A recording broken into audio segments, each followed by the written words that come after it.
Capítulo 5. Grandes vitórias obtidas por Davi sobre os filisteus, os moabitas e o rei dos sofonianos. 271. 2 Samuel 8. Pouco tempo depois, Davi, que não queria passar a vida na ociosidade, mas desejava aumentar o reino por meio de guerras justas e santas e torná-lo poderoso a ponto de os seus filhos o possuírem em paz, como Deus lhe havia predito, resolveu atacar os filisteus. Para executar essa deliberação, reuniu todas as tropas nas proximidades de Jerusalém e marchou contra eles. Venceu-os em grande batalha e conquistou parte de seu país, que anexou ao reino. Fez também guerra aos moabitas, dos quais matou um número muito grande. O resto entregou-se, e ele lhes impôs tributo. Atacou depois os sofonianos, derrotando em batalha, perto do Eufrates, ao seu rei, Adrazar, filho de Araque, matando 2.000 soldados de infantaria e 5.000 cavaleiros e tomando 1.000 carros, dos quais conservou somente 100 e queimou o resto. Capítulo 6. Davi derrota Hadadezer, rei de Damasco e da Síria, em grande batalha. O rei dos Bamatenianos procura sua aliança. Davi subjuga os idumeus. Cuida de Mefibosete, filho de Jonatas. Declara guerra a Anum, rei dos Amonitas, que tratara indignamente os seus embaixadores. 272. Hadadezer, rei de Damasco e da Síria, que era muito amigo de Adrazar, tendo sabido que Davi lhe fazia guerra, marchou em seu auxílio com um grande exército. A batalha travou-se próximo do Eufrates. Hadadezer foi vencido, perdeu 20.000 homens, e o resto salvou-se na fuga.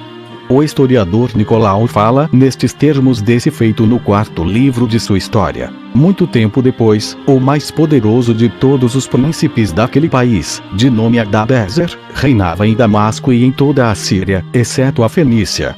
Fez guerra a Davi, rei dos judeus, e depois de diversos combates foi vencido por ele em grande batalha, que se travou junto do Eufrates, onde praticou feitos dignos de grande general e grande rei. Esse mesmo autor fala também dos descendentes desse príncipe, que reinaram sucessivamente depois dele e herdaram dele não menos a coragem que o reino. Estas são as suas palavras. Depois da morte desse príncipe, seus descendentes, que tiveram todos o mesmo nome, como os Ptolomeus no Egito, reinaram até a 10ª geração e não sucederam menos a sua glória que a coroa. O terceiro deles, que foi o mais ilustre de todos, querendo vingar a derrota que seu avô havia sofrido, atacou os judeus sob o reinado de Acabe e devastou todo o país nos arredores de Samaria. Assim fala esse historiador, e segundo a verdade, pois é certo que Hadadezer devastou os arredores de Samaria, como diremos a seu tempo. Davi, depois de submeter a sua obediência, por meio de suas armas vitoriosas, o reino de Damasco e todo o resto da Síria, colocou fortes guarnições nos lugares mais importantes e tornou tributários todos esses povos, voltando depois triunfante a Jerusalém. Consagrou a Deus as aljavas de ouro e as outras armas dos guardas do rei Hadadezer, mas quando Sisaque, rei do Egito, venceu Roboão, filho de Salomão, e tomou Jerusalém, ele as levou junto com tantos outros ricos despojos, como diremos a seu tempo, mais particularmente na continuação desta história. Esse poderoso e sábio rei dos israelitas, para aproveitar o auxílio que recebia de Deus, atacou as 2 principais cidades do rei Adrazar, chamadas Beta e Malcom. Tomou-as, saqueou-as e lá encontrou, além de grande quantidade de ouro e prata, uma espécie de cobre que é considerado melhor que o ouro, do qual Salomão, quando construiu o templo, mandou fazer aquelas belas bacias e o grande vaso a que deram um nome de mar. 273. A ruína do rei Adrazar fez Toi, rei dos Amatenianos, pensar que não teria melhor sorte, e então ele resolveu mandar o príncipe Jorão, seu filho, ao rei Davi, para regozijar-se com ele pela vitória obtida sobre um inimigo comum, bem como para pedir a sua aliança e oferecer-lhe ricos vasos de ouro, de prata e de cobre, de uma obra muito antiga. Davi prestou a esse príncipe todas as honras que eram devidas, tanto a ele quanto ao seu pai. Fez a desejada aliança, recebeu os presentes e consagrou-os a Deus com o resto do ouro encontrado nas cidades que conquistara. Agia assim porque a sua piedade o fazia reconhecer que não se podia agradecer demasiado a bondade divina, pois ela o tomava vitorioso não somente quando marchava em pessoa à frente dos exércitos, mas até mesmo quando fazia guerra por meio de seus lugartenentes, como na que empreendeu contra os idumeus, sob o comando de Abisai, irmão de Joabe, que não somente os submeteu e tornou tributários, depois de matar 18.000 homens numa batalha, como também impôs a todos eles um tributo por cabeça. 274. O amor que esse rei admirável nutria naturalmente pela justiça era tão grande que ele não pronunciava sentença alguma que não fosse muito equitativa. Joabe era o general de seu exército. O chefe dos registros públicos era Josafá, filho de Ailud, secretário do conselho. Sifã era o capitão da guarda, a qual pertenciam os mais velhos de seus filhos, e Benaia, filho de Joiada. Ele juntou Zadok a Abiatar no sumo sacerdócio, pois tinha afeto particular por aquele porque era da família de Finéias. 275. 2 Samuel 9.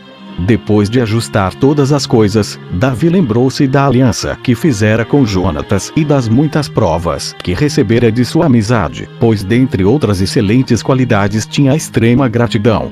Indagou então se não restava algum filho de Jonatas, para com o qual pudesse mostrar a gratidão de que era devedor.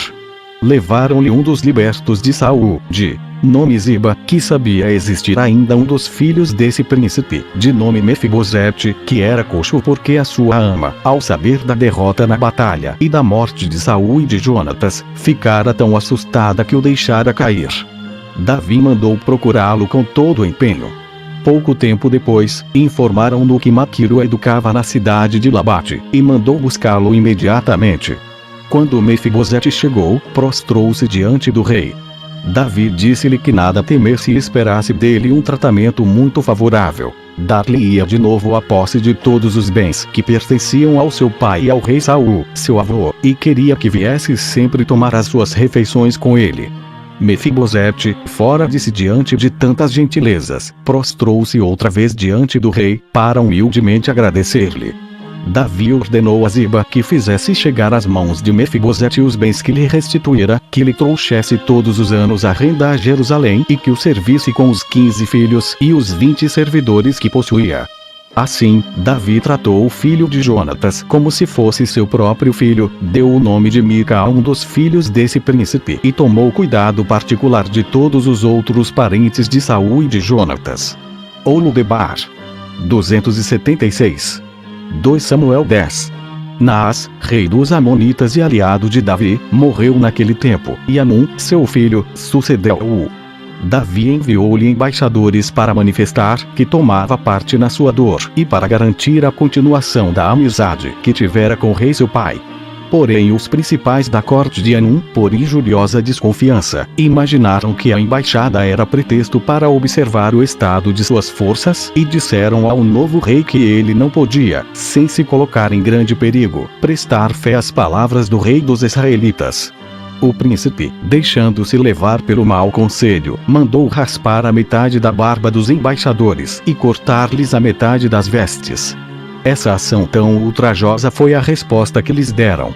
Davi, sentido com tal injúria, que violava mesmo o direito das gentes, declarou em alta voz que se vingaria pelas armas.